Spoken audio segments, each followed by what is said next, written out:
Hi, this is Grace Ross, and I'm the coordinator of the Mass Alliance Against Predatory Lending, and we're here taping today with a number of folks who are fighting foreclosures themselves. I wanted to clarify one thing about this particular area of legal fight. As non-lawyers, most of us, and I'm not a lawyer, presume that law is clear-cut. You know, you go into a store, you pocket something, you walk out of the store, they catch you with it, you're caught for shoplifting. And we think of laws as pretty clear-cut.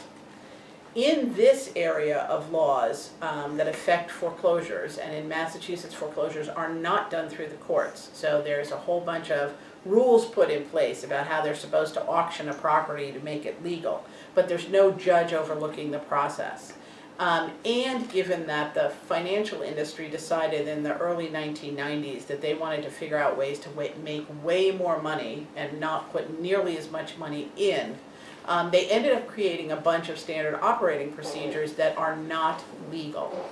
And so the upshot of that is that laws that have been in place for literally centuries that we don't even think about, and I can tell you lawyers don't even think about, have been violated by standard operating procedures of the banks. And so this isn't clear-cut at all. There is, while the laws might be clear-cut, once there have been enough sort of rampant violations of laws, it no longer is clear when you go to court. Judges may not have the background in the various pieces of law that get incorporated into a fight of a illegal foreclosure, and they've now muddied the waters, the banks, so much by breaking the laws so frequently that things are not at all clear-cut.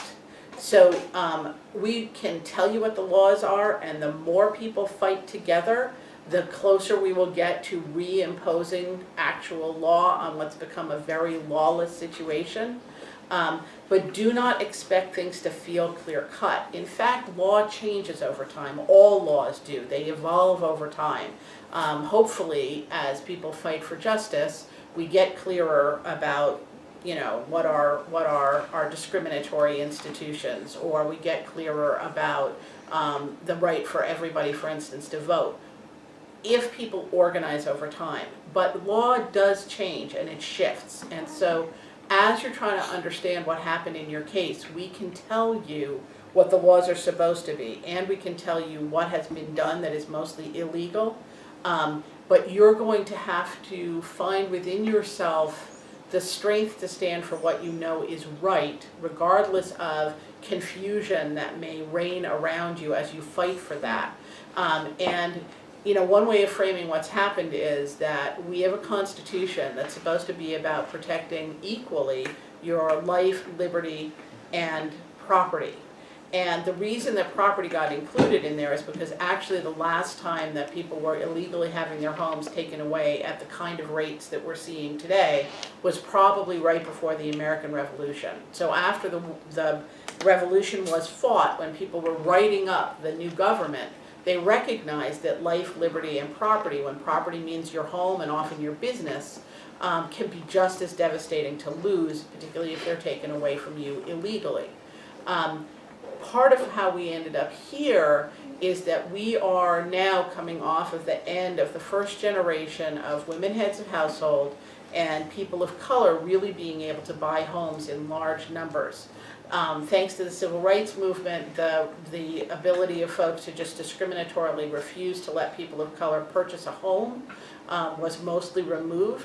And for women, they finally got out from under being property of their husbands, and then their property at least being properties of their husbands only in the 1950s or so.